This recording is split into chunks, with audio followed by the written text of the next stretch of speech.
son nom c'est Jésus. Jésus, il vient pour me transformer. Il guérit les cœurs brisés, soulage les opprimés. Il est toujours capable de délivrer. Son nom, c'est Jésus. Jésus, il vient pour me transformer.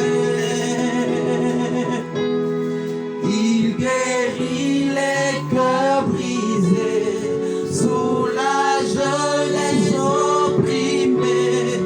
Il est toujours capable de délivrer. Je voudrais que la sœur Gaëlle élève sa voix et que le moment disparaisse dans l'enseignement. Seigneur, au Dieu de gloire, ton nom c'est Jésus, au Dieu de gloire. Ton nom c'est le Dieu de puissance.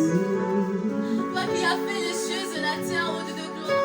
Toi qui fondis la mer rouge en deux, Seigneur. Toi qui libéras, Seigneur, au Dieu de gloire, le peuple d'Israël en captivité en Égypte, Seigneur. Toi qui nous accordes ta grâce et ta faveur. Toi qui rends nos cœurs, Seigneur, Père, digne de toi, Père. Toi qui nous as lavé par ton sang, Seigneur. Toi qui nous laves, ô Dieu de gloire. Toi qui nous rends disponibles à ta présence, Seigneur.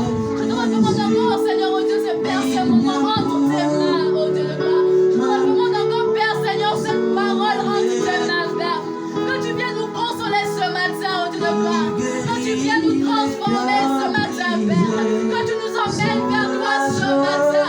Que tu ouvres les aiguilles des cieux en notre faveur ce matin. Il est toujours Seigneur, ô Dieu de gloire, voici ta parole. Transfère ce matin. Viens d'abord, Seigneur, ô ton Dieu de gloire. nom c'est Jésus. Jésus, tu viens pour me transformer. Dieu de gloire, Dieu de bonté, je demande qu'on envoie ce matin vers toi, parce que tu es le Dieu capable, Seigneur. Tu es le Dieu qui réside au milieu de nous.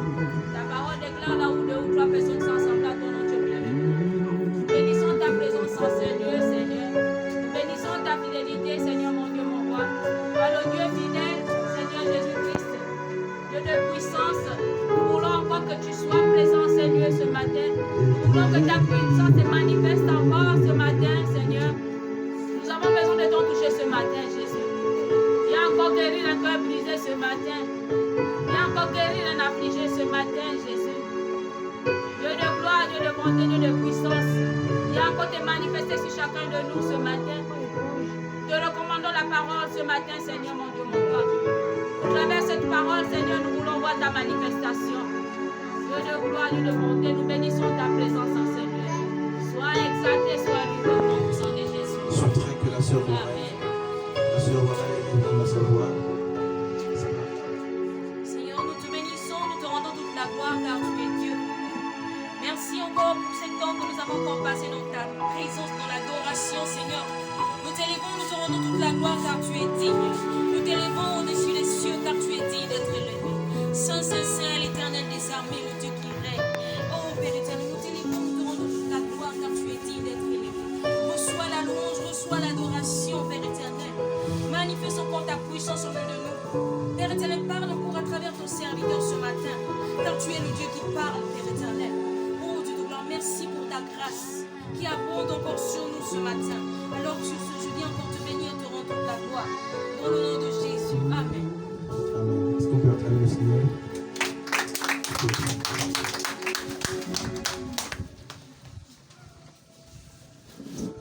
On va un peu étudier la Bible. Voilà. On va essayer de discuter sur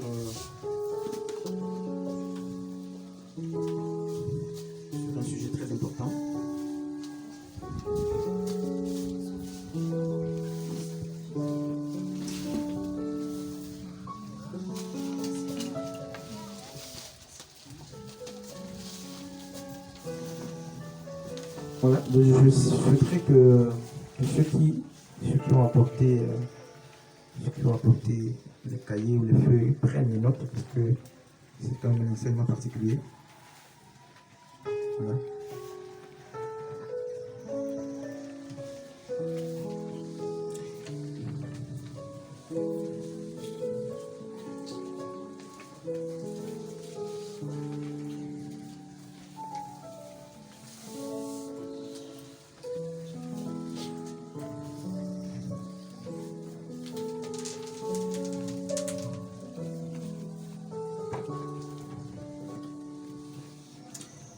Marc chapitre 12 à partir du verset 28. On va vraiment lire et il y aura des questions, tout ça. Donc celui ou celle qui a une question, n'hésite pas de la poser. Marc chapitre 12. Marc 12e, chapitre 12e à partir du verset 28. Je vais lire un de scribes qui les avait entendus discuter, sachant que Jésus avait bien répondu aux Sadducéens, s'approcha et lui demanda quel est le premier de tous les commandements. N'est-ce pas, les scribes justement faisaient partie des grands enseignants au temps du Tanakh, au temps de la loi de Moïse. Donc les scribes, les pharisiens étaient des personnes qui étaient vraiment instruites, des personnes qui avaient la connaissance, voilà. Et ils enseignaient dans le Sanhédrin. C'est des personnes qui enseignaient la loi. Donc ils étaient formés. Et ce n'était pas n'importe qui avait, n'est-ce pas, la légitimité d'enseigner dans le Sanhédrin. Le Sanhédrin, c'était justement, n'est-ce pas, une cour particulière, justement, des temps très particuliers comme un tribunal. C'était les grands qui étaient. Il y avait là, n'est-ce pas, des docteurs, parmi lesquels figurait justement Gamaliel, que vous connaissez tant. Et justement, ce scribe connaissait la loi, donc la loi de Moïse. Et il l'avait déjà lu. Et qu'est-ce qui se passe? Il constate justement que Christ est en train de discuter avec notre catégorie de personnes, parce qu'il y avait des scribes, des pharisiens, des sadducéens, n'est-ce pas? Et il va poser la question au Messie, à Yeshua, quel est, n'est-ce pas, le premier de tous les commandements? Jésus répondit, voici le premier. Écoute Israël. Le Seigneur notre Dieu est l'unique Seigneur. Ma'an. Sœur Gaïla. Il n'a pas dit quel est le plus grand commandement. Parce que dans Matthieu 28, justement, cette question a également été posée. Et Jésus a décliné justement les plus grands commandements. Il dira, tu aimeras le Seigneur de tout ton cœur, de ton âme, de toutes tes forces. Et ensuite, tu aimeras ton prochain comme toi-même. Le scribe pose la question de savoir quel est le premier commandement. Et en tant qu'un hébreu, n'est-ce pas, enseigné, en tant que, n'est-ce pas, quelqu'un qui connaissait la loi, justement, de Moïse, Yeshua va aussi répondre conformément aux Écritures. Il va dire, écoute, Israël, le Seigneur, notre Dieu, est l'unique Seigneur. J'aimerais qu'on lise ce même texte-là, ce même passage dans deux autres versions, si c'est possible. Frère Jérémie, qu'est-ce qu'on écrit chez toi? Un des scribes qui les avait entendus discuter, sachant que Jésus avait bien répondu aux Sadducéens, s'approcha et lui demanda quel est le premier de tous les commandements. Et Jésus répondit, voici le premier. Écoute Israël, le Seigneur notre Dieu est l'unique Seigneur. Ok. Une autre version là. Une autre version, celui c'est bon toujours. Il n'y a pas une autre version. Makanen. C'est une autre version. Un des scribes. Qu'est-ce que cette version là? Aussi. Un des scribes qui les avait entendus discuter et voyait que Jésus avait bien répondu, s'approcha et lui demanda quel est le premier de tous les commandements. Jésus répondit, voici le premier, écoute Israël. Le Seigneur notre Dieu, le Seigneur est un. Et tu aimeras le Seigneur ton Dieu de tout ton cœur, de toute ton âme, de toute ta pensée. Oh, ok, merci. Merci, sœur. On peut s'arrêter par là. Vous voyez que avant même de décliner, tu aimeras le Seigneur ton Dieu de tout ton cœur. Il y a une pensée qui est soutenue par, n'est-ce pas, la première partie de l'intervention de Jésus. Il dit, écoute Israël. Et cette prière-là, ou cette réponse, en fait, Jésus l'avait déjà lu quelque part dans les Écritures. Bien sûr, Gaïla. Deutéronome chapitre 4. On va lire, regarde sur Gaïla, sur la page, à partir du verset 6. Plutôt Deutéronome 6, 4. Deutéronome chapitre 6. L'Éternel, notre Dieu, est le seul éternel. Comment? Écoute Israël. Écoute Israël, L'Éternel notre Dieu. est le seul éternel. Voilà. Et en fait, ça c'est encore le second. Maman Anne a quelle Bible là-bas? C'est la même. Je veux une autre Bible en fait. Une autre Bible. Deutéronome chapitre 6, à partir du verset 4e. Shema Israël. Écoute Israël. Donc c'était l'instruction que Dieu donnait. Et il n'a pas d'abord dit aime Dieu plus que tout. Il dit l'Éternel, notre Dieu est un. C'est le chemin. En fait, on connaît tout ça. On passe pour cette prière-là. C'est la prière la plus citée de la Bible, la plus connue des Hébreux. N'est-ce pas? Écoute Israël, l'Éternel, notre Dieu est un. Mes amis dans le Seigneur, vraiment j'aime cet enseignement-là. J'aime cet enseignement parce que hier, quand je lisais les Écritures, Dieu m'a révélé beaucoup de choses sur cela. Et donc, ça veut dire quoi?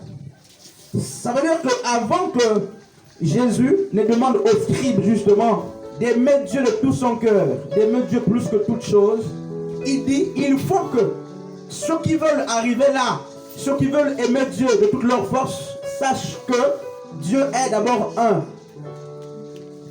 Un macanel. Shema Israël, en fait, Israël, c'était pas ici, c'était plus Jacob. Ça, c'est la nation. Hein, macanel, ma'an. N'est-ce pas? Écoute Israël, l'Éternel, notre Dieu est un. On va d'abord lire le texte, comme ça on va les commenter. Daniel chapitre 6.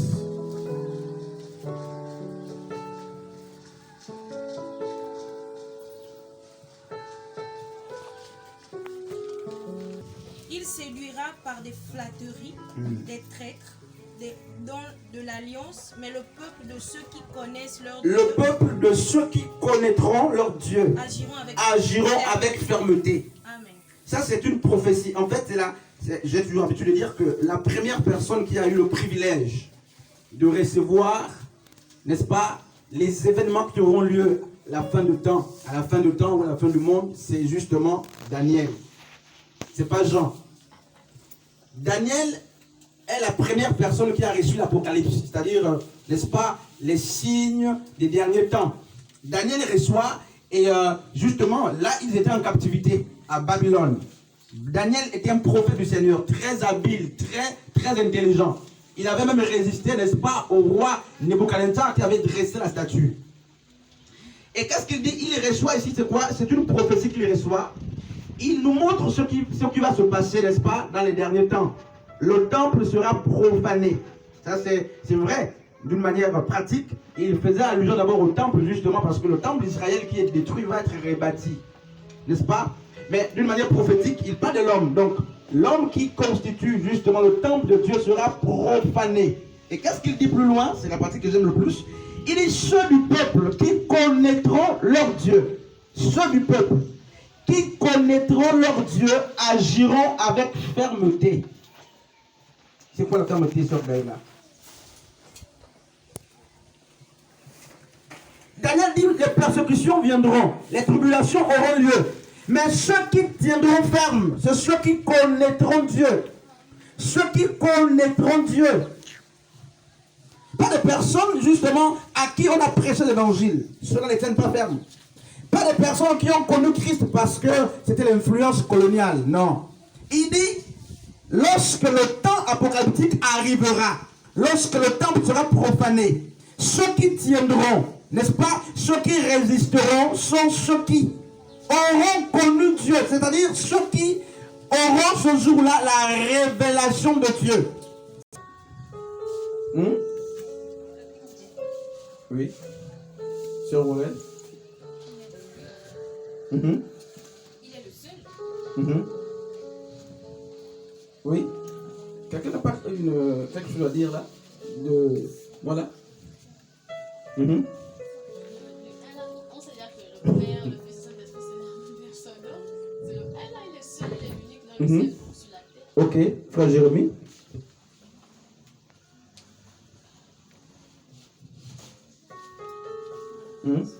Sœur Diane. Maman Anne. Donc, Dieu. Ça veut dire que.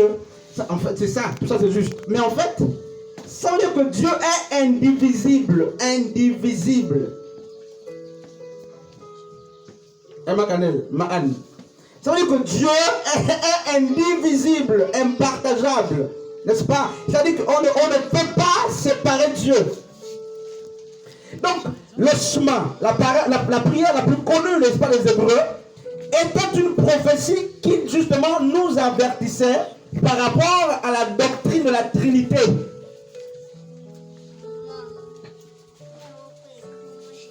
Il dit, Dieu est un. Et c'est en fait l'expression qu'on a utilisée dans Genèse chapitre 1er. Quand on dit Dieu a créé le premier jour, tout ça, après on dit c'est le premier jour. Mais en fait, c'est le jour 1.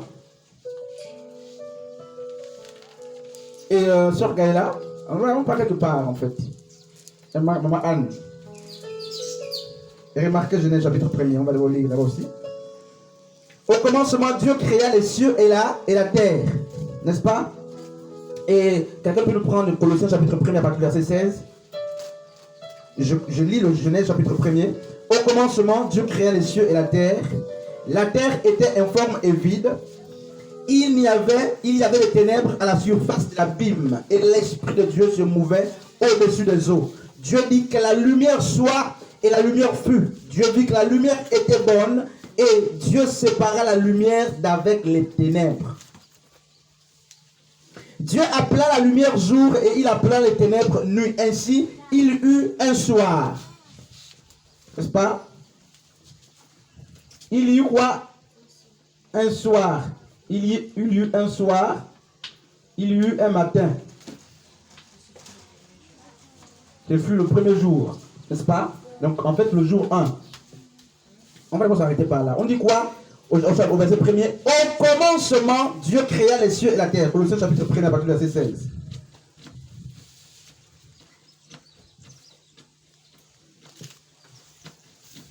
Colossiens chapitre 1er. À partir du verset 16e. Il est écrit. Oui. Car en lui, tout a été créé. Ok, en lui, là, c'est comme si on rentrait, n'est-ce pas, de plein fouet sans connaître. C'est mieux qu'on remonte un peu là. On monte un peu. Tu es au verset 17, 16. Remonte un peu à 15. Il est l'image du Dieu. Non, 14, c'est mieux. En qui nous avons la 13, donc. C'est mieux. Il nous a délivré du 12, donc on va monter vers 12. Il faut que le nom soit connu en fait. Il y a un nom là qui n'est pas donné. Rendez grâce avec joie au Père. Au Père. Au Père. Mhm. Qui vous a rendu capable d'avoir. Qui vous a rendu capable d'avoir part à l'héritage de saints. Mhm. Dans la lumière. Mhm. Il nous a délivré du pouvoir Mhm. des ténèbres. Mhm. Il nous a transportés dans le royaume de son Fils bien-aimé. Ok, donc le royaume appartient à qui?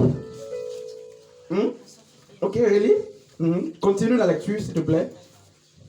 En son Fils bien-aimé. Oui. En qui nous avons la rédemption, En qui nous avons la rédemption et là, le pardon. voilà le pardon des péchés. Il est l'image du Dieu invisible. On dit Christ est l'image du Dieu invisible. Christ est l'image, pas Jésus. Vraiment, il faut que. Voilà pourquoi je dis attention, écoutez l'enseignement là, sinon ça va embrouiller les doctrines des gens. On n'a pas dit Jésus est l'image du Dieu invisible. On dit Christ est l'image. C'est pas un jeu de mots. Christ est l'image du Dieu invisible. Oui, sœur Warren. Christ est l'image du Dieu invisible. Mhm. Le premier-né de le premier-né de toute la création. car on lui a Attends, s'il te plaît. Donc, premier-né de toute la création, ça veut dire quoi? Ça ne veut pas dire qu'il a été créé. Un soir, Gaïla. Ça veut dire qu'il est l'alpha, le commencement de toutes choses. C'est pas qu'il a été créé. Parce que Jésus ne peut pas être le premier de toute la création. Il y a eu les hommes. Si on parle sur le plan naturel, il y a eu les hommes avant Jésus. Voilà pourquoi on dit que c'est le premier-né de toute la création. La création commence avec Jésus. Lis d'abord, s'il te plaît, là, sinon les idées vont... Oui. car en lui a car En lui, a été créé dans le ciel. on dit en lui, tout a été créé. En Jésus. En Jésus. Genèse chapitre 1er dit, au commencement, Dieu, pas Jésus. Dieu créa les cieux et la terre. Paul, ça c'est Moïse. On attribue le livre de Genèse à Moïse. Moïse, tellement, n'est-ce pas, inspiré de Dieu, reçoit la description, n'est-ce pas, comment Dieu a créé la terre. Et il écrit au commencement le Père, n'est-ce pas, notre Père a créé le ciel et la terre. Maintenant, Paul, l'apôtre, vient élargir la révélation, n'est-ce pas, de Moïse. Il vient nous éclaircir, enlever les ondes d'ombre. Et qu'est-ce qu'il dit sur Morel? Il dit car en lui tout a été créé dans les cieux Mhm. et sur la terre. Donc, dans le ciel, sur la terre, tout a été créé en Jésus. Ce qui est visible et ce qui est invisible. Mhm. Trône, souveraineté, Mhm. principauté, pouvoir, tout a été créé par lui et pour lui. Ah, on s'arrête voilà. Genèse, frère Tavares disait, Moïse a dit, c'est Dieu qui a créé le ciel et la terre. Amen. Paul dit, c'est Jésus-Christ, c'est Christ plutôt, qui a créé toutes choses. Dans le ciel, sur la terre, les choses visibles et invisibles. Donc si... Non, c'est parti quelque part. Donc, ça veut dire que mes amis, il y a deux dieux. Pour les gens qui disent qu'il y a la Trinité, trois, tout ça, n'est-ce pas? Ça veut dire que si Christ a créé, ça veut dire que si Christ est Dieu, et que Christ n'est pas le Dieu, n'est-ce pas? Si Jésus n'est pas le Dieu créateur, ça veut dire qu'il y a deux mondes cosmiques. Dieu a créé son monde, Jésus a créé ces choses. Apocalypse chapitre 11. Tu peux regarder le texte là, quelqu'un d'autre prend Apocalypse 11, verset 8, je crois. Frère Tavares, vraiment, je crois que cet enseignement va te faire du bien. N'est-ce pas? À partir verset 8 là-bas.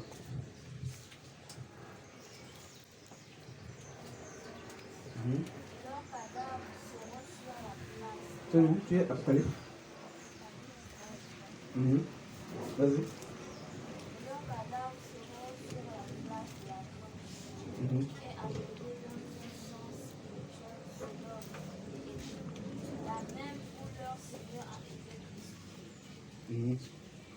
Quelqu'un d'autre, chapitre 8, verset 11. Ma'an. 8.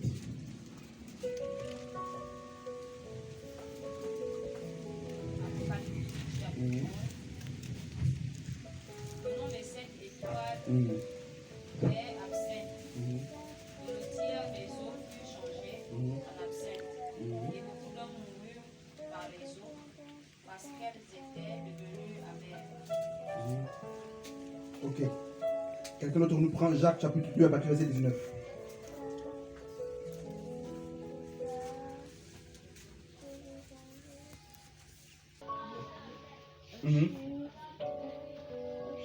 Jacques 2, verset 19. Tu crois qu'il y a un seul Dieu? Tu crois qu'il y a un seul Dieu? Tu fais bien. Tu fais bien. Les démons le croient. Les démons le croient aussi. Donc ça veut dire quoi? On peut s'arrêter par là. Donc ça veut dire que les démons sont même mieux informés que nous que Dieu est un. N'est-ce pas ça que Jacques dit? Il dit les démons croient que Dieu est un. Ils savent ça. Et ils tremblent quand tu le vois avec Ma'an. Et ils tremblent. Et ils tremblent. N'est-ce pas? Je continue. Veux-tu savoir, ô homme vain, que la foi sans les œuvres est inutile? Ok, on peut s'arrêter par là. Donc, ce gars-là, frère Tavares, on a déjà un problème ici, n'est-ce pas? à quel niveau, mais on a un problème. Le maître a dit le plus grand commandement, c'est aimer Dieu de toutes ses forces, de toutes ses pensées, de toute son âme. Ça dépend. Et après, il faut aimer son prochain. Mais cela ne peut pas être possible si tu n'as pas d'abord réalisé que Dieu est indivisible. Et c'est ce qui fait trembler les démons. Parce que les démons croient, Jacques le dit. Jacques, souvenez-vous que Jacques faisait, n'est-ce pas, partie des frères de Jésus. Et il a combattu Jésus, justement.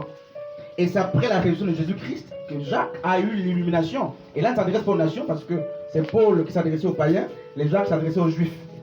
Il dit, c'est l'unité, n'est-ce pas, c'est le Ehad, le un, l'unité de Dieu qui fait trembler les démons. Et remarquez ce qui se passe dans Genèse. Dans Genèse, on nous fait comprendre que quand Dieu a tout créé, on a déjà vu cet enseignement, la terre est devenue informe, n'est-ce pas, et vide. Alors qu'Apocalypse 45 nous fait comprendre que Dieu n'a pas créé la terre pour qu'elle soit vide. Donc ça veut dire qu'entre le caractère vide, n'est-ce pas, le tohu-bohu et le chaos dans lequel était la terre, et n'est-ce pas, le temps de la création, il y a eu quelque chose qui s'est passé. Et c'est cette chose qui a, n'est-ce pas, dénaturé le caractère de la terre. Et c'est quoi? Ben, Ézéchiel 28 nous parle de la chute des anges. N'est-ce pas? C'est la chute des anges qui a amené la terre à perdre, n'est-ce pas, son caractère originel, le caractère que Dieu lui avait donné. Et remarquez, mes amis au Seigneur, il se passe que la Bible nous a dit que Christ est l'image du Dieu invisible. Après Colossiens chapitre 1er, à partir du verset 16 là-bas. Christ est l'image de Dieu. Donc, celui qui voit Christ a vu Dieu. Ça veut dire que Adam qui a été créé, lorsque Dieu disait faisons l'homme à notre image, il s'adressait à qui quand il créait la terre? Maman Anne. Dieu s'adressait à qui quand il créait la terre? À Jésus. Ah, là c'est grave. Hein? Faisons l'homme à notre image et à notre ressemblance. Dieu s'adresse à qui? Ah? Ok. À qui là? À toujours Christ. Anne, tout ça. Donc en fait, vu que là vous n'avez pas compris. Vous n'avez pas compris? Oui, frère Jérémie. Il s'adresse à lui-même. Ah bon? Ok, il s'adresse à qui? Sœur Joyce, Anne, frère. Dieu s'adresse à qui quand il créait la terre?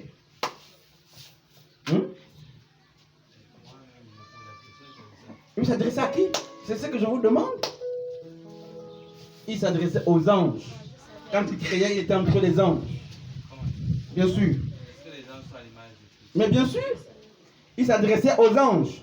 Et il dit, faisons l'homme à notre image et à notre ressemblance. N'est-ce pas? Et le premier être, on a déjà vu tout ça, c'est les rappels. Le premier être, Adam, donc, avait l'image de Dieu. Mais lorsque Adam chute, plus personne n'est né avec cette image. La seule personne qui a hérité l'image de Dieu, la seule personne tirée, n'est-ce pas, d'Adam, c'était Ève. Parce que Ève est tirée d'Adam avant la chute de l'homme. Et donc ça veut dire que Adam a donné à Ève l'image également qu'il avait de Dieu. Et remarquez dans Genèse chapitre 5, à partir du verset 1er, quand vous lisez, la Bible dit que quand Dieu a créé, n'est-ce pas, lorsqu'Adam a eu son troisième enfant, Seth, Seth n'était pas à l'image de Dieu. Seth était à l'image et à la ressemblance d'Adam. Ma cannelle, ma Anne, vraiment, il ne faut pas qu'elle s'embrouille. Et qu'est-ce qu'on dit? Il dit Christ est l'image de Dieu. Donc il y a déjà une différence entre Jésus et Christ. Il faut commencer par là d'abord. N'est-ce pas? Là, il faut vraiment qu'on pose, sinon ça va déranger l'esprit de quelqu'un. Pour éviter qu'on dise que je dis que Jésus n'est pas Dieu. Hein. C'est pas ce que je suis en train de dire. Donc il n'a pas dit Jésus est l'image. Il dit Christ est l'image de Dieu. Christ, c'est lui-là l'image de Dieu invisible. Pas Jésus. Il est l'image du Dieu invisible. N'est-ce pas? Donc quand Adam perd l'image, n'est-ce pas, originelle de Dieu à cause de la chute, je disais justement que toute la descendance d'Adam bénéficient aussi, n'est-ce pas, de la perte de cette image. Il n'y a pas des enfants qui naissent maintenant, qui naissent avec l'image. Plus personne ne naît avec l'image de Dieu. Plus personne ne naît avec cette image. C'est pourquoi tout le monde naît maintenant païen. Tout le monde naît écarté de Dieu. Ce qui n'était pas le cas d'Adam. Adam n'est pas né écarté de Dieu. N'est-ce pas? Et qu'est-ce qui se passe? Donc on comprend que parce que le premier être, n'est-ce pas, nous a donné ce qu'il avait, on donne que ce qu'on a, il n'avait plus l'image, et nous on ne peut plus naître avec l'image de Dieu. Donc pour retrouver l'image, mais il faut revenir dans le Seigneur le Christ. Anne, pas dans Jésus, doucement. Il faut retrouver Jésus, Christ plutôt. Donc ça veut dire que Adam a été créé à l'image de Jésus. Parce que Christ est l'image de Dieu, du Dieu invisible.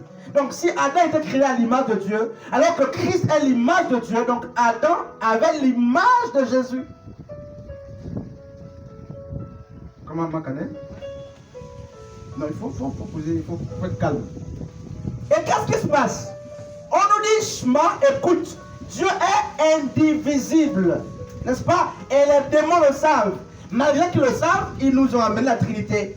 Mais ils savent que Dieu est un. C'est ça que Jacques 2,19 disait. Les démons croient que Dieu est un, ils le savent et ils tremblent. Mais nous, ils nous ont envoyé notre doctrine de la Trinité où on nous dit il y a trois, il y a un Dieu en trois.